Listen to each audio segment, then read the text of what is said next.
Okay, good afternoon, good evening, students. So today we want to look at topic 2, elements of weather. And as I had told you earlier, that we should read on elements of weather. So anyone who can tell me 3 examples of elements of weather? Okay, so the elements of weather are majorly 7. So number 1, we have temperature, we have humidity, we have precipitation, atmospheric pressure, wind, sunshine, and cloud cover. So we shall look at each. Then we want to look at now the instrument used to measure the weather elements we had stated before, because each and element has its own instrument. So we can start with the temperature.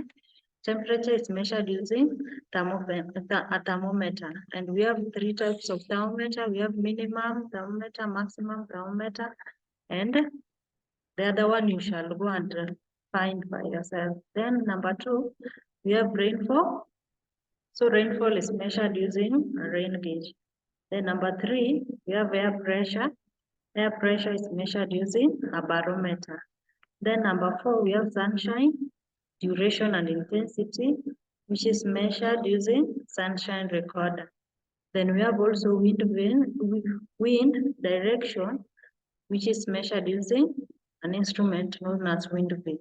Then we have wind speed measured using an anemometer.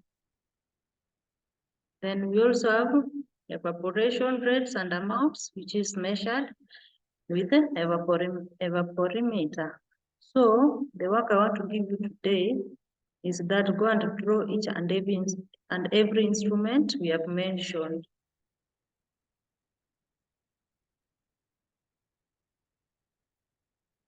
Then now, temperature, we can start defining them. Temperature refers to the degree of hotness or coldness of a place. Like today, the temperature was cold. So you can find that temperature changes each and every day. It can be warm, it can be cold, or moderate. Then rainfall refers to the tiny droplets of rain that falls in the earth surface. Then rainfall, we had said before, it is measured using a rain gauge. So rainfall, we have 3 types where we have convectional, number 1. Number 2, we have the orographic, and number 3, we have the frontal. So convectional relief is always a rainfall formed in mountainous regions. Then convectional is always formed along a large water body such as a lake, such as you can say, for example, Lake Victoria. Then frontal rainfall is a rainfall formed where there is a point of intersection of warm and cold winds.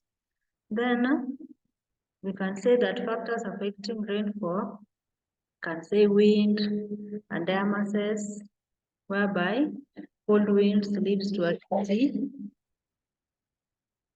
but warm winds causes rainfall. Then sunshine, we can say sunshine refers to the rays coming from the sun reaching the earth's surface. Yeah. So sunshine, we have said there is sunshine duration and intensity, which is measured using sunshine Gamble recorder. Then we have wind, where wind is a moving air. Yeah, and wind direction is measured using a wind vane, and wind speed is measured using the windsock. Then we also have evaporation, and we say the evaporation is measured using evaporimeter. So under rainfall fall under precipitation types. So noting other precipitation types, we have hail, we have snow, we have mist, we have fog, and many more. Thank you, and that was all about our today's lesson. The rest, go and read and ensure you draw all the instruments I had said. And aside from that, you can go to the charts, answer the questions, and to the discussion forum, answer the questions for you to be marked absent for the class. Thank you for your participation. Have a blessed day, and let us meet in the next class.